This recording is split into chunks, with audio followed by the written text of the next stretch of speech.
ঈদুল ফিতরের নামাজ এবং ঈদুল আজহার নামাজ কীভাবে পড়তে হয়। আমরা অনেকে ঈদুল ফিতর এবং ঈদুল আজহার নামাজ পড়তে গিয়ে ভুল করি। তো আসুন আমরা সেই ভুল কীভাবে সংশোধন করব, মানুষের দেখা লাগবে না। জীবনে আমাদের দুইটা ঈদ হয়, অর্থাৎ বছরে দুইটা ঈদ হয়। সেই ঈদের নামাজ যদি আমরা ভুল করি তাহলে আমাদের জন্য দুর্ভাগ্য। এই জন্য আমরা এই ভিডিওটা দেখার পরে অবশ্যই কিছু না কিছু শিখতে পারবো। তো চলুন আমি কথা না বাড়িয়ে প্রথমে ঈদের নামাজের নিয়মটা করি। আমি কেবলামুখী হইয়া, ঈদুল ফিতর হলে ঈদুল ফিতরের কথা বলবেন, আর ঈদুল আজহা হলে ঈদুল আজহার কথা বলবেন। তো আমি কেবলামুখী হইয়া অতিরিক্ত 6 তাকবীরের সহিত ঈদুল আজহা অথবা ঈদুল ফিতরের নামাজ এই ইমামের পিছনে আদায় করতেছি। আল্লাহু আকবার। অথবা আপনি আরবি নিয়ে গেলে আরবিতে বলতে পারবেন, তবে বাংলা এভাবে বলা যাবে যে আমি কেবলামুখী হইয়া ঈদুল ফিতর অথবা ঈদুল আজহা অতিরিক্ত 6 তাকবীরের সহিত ওয়াজিব নামাজ এই ইমামের পিছনে আদায় করতেছি। আল্লাহু আকবার। তো কীভাবে নামাজটা পড়বেন আমি সেটা সম্পূর্ণ দেখা দেবো। আপনারা ভিডিওটা কন্টিনিউ করবেন, কেউ স্কিপ করবেন না, টান দিবেন না।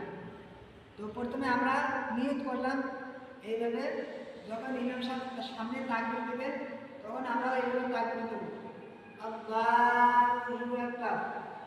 প্রথম তাকবীরের পরে আমরা হাত বাঁধব, অর্থাৎ প্রথম তাকবীর দেওয়ার পরে হাত বাঁধব এবং সারা পাঠ করব। আমরা যে সারাটা নামাজের ভিতরে পড়ি, সুবহানাকা আল্লাহুম্মা বিহামদিকা ওয়া তাবারাকা ইসমুকা ওয়া তাআলা জাদ্দুকা ওয়া লা ইলাহা ইল্লা আনতা। তারপর দ্বিতীয়বারে আমরা তাকবীর আবার দেব, আল্লাহু আকবার। এটা একটা তাকবীর গেল, আল্লাহু আকবার। দুই তাকবীর গেল, আল্লাহু আকবার। তিন তাকবীরের বাদে আমরা এখানে হাত বাঁধব, বাঁধার পর সূরা ফাতিহা পড়ব এবং যে কোনো একটা সূরা পড়ব। পড়ার পর আমরা রুকু করব। রুকুতে যাওয়ার পর রুকু তাসবিহ বলব, সুবহান রাব্বিয়াল আযীম, সুবহান রাব্বিয়াল আযীম, সুবহান রাব্বিয়াল আযীম। তিনবার অথবা পাঁচবার বলার পর আমরা সামি আল্লাহু লিমান হামিদা রব্বানা লাকাল হামদ বলে সোজা খাড়া হব। তারপরে আমরা আবার আল্লাহু আকবার বলে সিজদায় যাব। এখানে আমরা সিজদার তাকবীরগুলো তিনবার অথবা পাঁচবার পাঠ করব। করার পর আমরা আবার এখানে বসব, বসার পর আমরা দ্বিতীয় সিজদা করব। দ্বিতীয় সিজদাতে আমরা সিজদার তাকবীরগুলো ঠিক মতন আদায় করব। তারপরে আল্লাহু আকবার বলে আমরা এখানে একবারে দাঁড়িয়ে হাত আবার বুকে অথবা নাভির উপরে আমরা হাত বাঁধব। হাত বাঁধার পরে আমরা আবারও সূরা ফাতিহা তেলাওয়াত করব এবং যে কোনো একটা সূরা মিলাবো।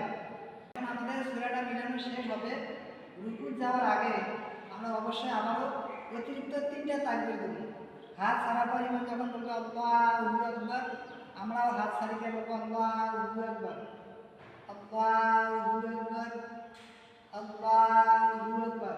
আমাদের অতিরিক্ত 3টা তাকবীর যখন দেওয়া হবে তখন আমরা চতুর্থ তাকবীর বলা আল্লাহু আকবার বলে রুকুতে যাব। রুকুতে যাওয়ার পরে আমরা আগের মতনই রুকু তাসবিহগুলো করব 3বার অথবা 5বার। তারপরে সামি আল্লাহু লিমান হামিদা যখন ইমাম সাহেব বলবে আমরাও দাঁড়িয়ে যাব। এরপর আমরা আবারও আগের মতনই সিজদায় যাব। সিজদায় যাওয়ার পর আমাদের সিজদার তাসবিহগুলো পাঠ করব 3বার অথবা 5বার। তারপর প্রথম সিজদার পর এখানে বলবো, এখানে বসার পর আমরা আবারও একটা সিজদা করব। এটা আছে আমাদের দ্বিতীয় সিজদা। আগের মতনই আমরা আবার সিজদার তাসবিহগুলো বলবো। বলার পর আমাদের যখন সিজদা শেষ তখন আমরা এখানে বৈঠক করব। বৈঠকের সময় আমাদেরকে প্রথমে তাশাহুদ পাঠ করতে হবে। যাদের তাশাহুদ মুখস্থ নাই তারা অবশ্যই মুখস্থ করে নেবেন। এরপর দ্বিতীয়তে আমাদেরকে দরুদ শরীফ পড়তে হবে।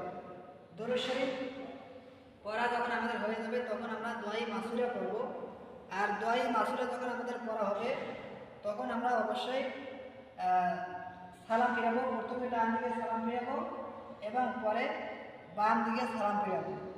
এখানে আমাদের একটা কথা মনে রাখতে হবে, যখন আমরা এখানে তাশাহুদ, দরুদ শরীফ, দোয়া মাসুরা পাঠ করব তখন অবশ্যই আমাদের চোখের যে দৃষ্টিটা সেই চোখের দৃষ্টিটা আমাদের এই হাতের মাঝখানে মানে দেখতে হবে, ওই এই দিক সেদিক তাকানো যাবে না।